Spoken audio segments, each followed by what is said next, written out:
25 hidden Easter eggs in Disney and Pixar movies. Animated movies always hide some references that without a hint would be impossible to find out. In this video, we will show you what interesting Easter eggs the animators have hidden in the movie Luca and what other surprises you haven't noticed in your favorite movies over the years. Before we start, make sure to like this video and subscribe to the channel. Released in 2020, this Pixar movie was a hit and has such a touching plot, making it hard to pay attention to the Easter eggs right away. However, there are a lot of them.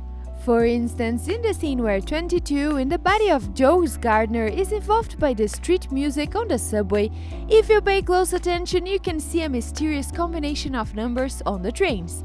Does it remind you of something? Yes, this is a reference from Monsters Inc., which was a code to describe a hazardous material breach. Another curious scene in the movie is when Joe's soul arrives to the great beyond and malicious 22 takes him to the Hall of Everything. And just like the name says, this place has literally any item in the world. Hence, it would be odd to expect Pixar's animators not to take advantage of this opportunity to put stuff from other movies in there. And they did it. For instance, you can see the Pizza Planet truck here. It first appeared in Pixar's debut film Toy Story and has been featured in nearly all of the studio's work ever since. Even Dory from Finding Nemo tried to chat with him. There is this weirdly shaped rock from Cars, the spacecraft, the Ancient from WALL-E, the Cinderella Castle from Disney intro, a funny lamp from the Pixar intro, the attraction that Duke Caboon rides in Toy Story 4, the tram car in the Aztec Pyramid from Coco, and the blimp from Up.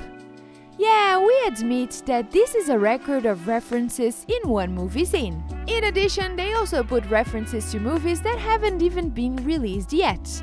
In one of the scenes in Soul on the Streets of New York, you can see a colorful poster saying Visit Porto Rosso. But there is no such place in Italy. But it exists in the movie Luca, which was released a year later. The most recent work by Pixar, Luca, is a touching movie about an adventure of two kids on the Italian coast. And seems like the screenwriters decided to go all in and put a lot of references in it. In this scene, you can see the underwater helmet worn by the main character. Does it look familiar? Yeah, this is a copy of Nemo's house where he lived while being kept in the office of the dentist Philip Sherman. In another scene where Luca flies over the city on an aircraft, we see another obvious reference. A puppet doll that jumps on the cobblestones together with Cat and Fox. These characters all being slightly different clearly represents the characters of Pinocchio. And given that Pinocchio was based on an Italian fairy tale, this reference just had to be in the movie. Another hidden Easter egg from the classic Disney world is a Donald Duck figure in the room of the main character's friend Julia. If history had followed the plot of The Good Dinosaur by Pixar, we would probably have these reptiles living side by side with us until today. This is another movie full of cool references. For instance, in this scene where a giant Tyrannosaurus rescues Arlo from velociraptors, there is a similar scene in the first part of Jurassic Park, only with people instead of dinosaurs. Pixar screenwriters don't limit references to only animated movies. Sometimes they get a bit carried away and add references to future films. For example, in the scene where Arlo is sitting by the fire and Ransom tells the story of how she lost part of her tail. Part of it got stuck between stones and she needed to escape from there. Without thinking twice, she bit off part of it. This story is clearly inspired by an episode from the movie 127 Hours, with James Franco in the title role, in which the main character is trapped between rocks. At the end of the movie Coco, there is a funny part. Miguel takes part in the musical contest of the Land of the Dead. There are many presentations of single artists, rock bands, and a very strange dude who tries to play all the instruments at once. Do you see anything familiar here? Look again. Yes, he's wearing the same t-shirt as the evil Sid from Toy Story. We don't know why though. Maybe you could help us, write a comment below.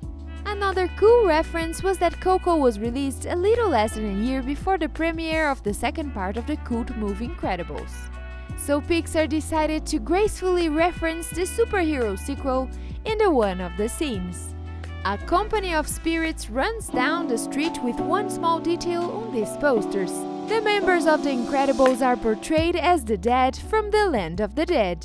This movie is full of Mexican traditions. No wonder why Pixar's writers included cultural references in the movie.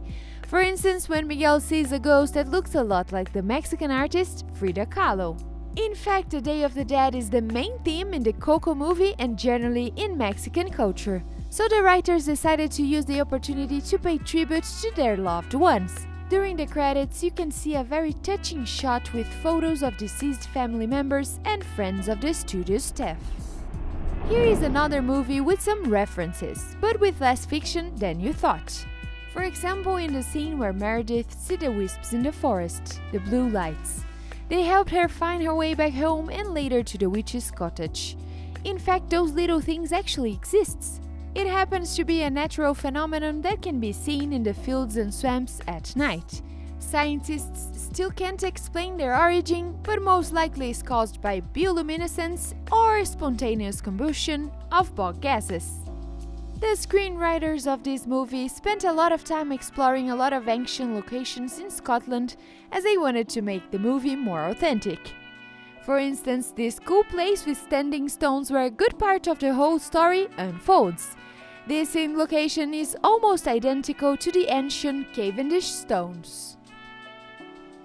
If you haven't noticed this Easter egg, don't worry, we will show you. Do you remember the scene where the main character's brother steals cookies during a traditional competition in the kingdom? Did you notice that the scene is almost identical as Aladdin's scene where the loyal companion of the protagonist, the monkey Abu, stole watermelon in the market? Oh, by the way, Aladdin movie came out 20 years earlier. Here is another fresh movie from Pixar Studio, Raya and the Last Dragon, which is also full of Easter eggs. And here is one. There is a moment when Raya goes to Talonland and walks through a noisy market. Near one of the counters. You can see a funny rooster with a basket on his head.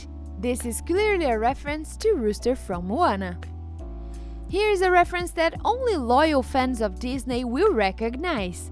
I will give you a clue. Pay attention to the way they are dressed. Did you find it? Yes, this is Mickey's hat from Fantasia. And one more cute Easter egg, the kitchen of the same tavern is run by a rat, which is very similar to Remy from Ratatouille. Was it the first time you noticed these references? Let me know in the comments below. Thank you for watching and I'll see you in the next video.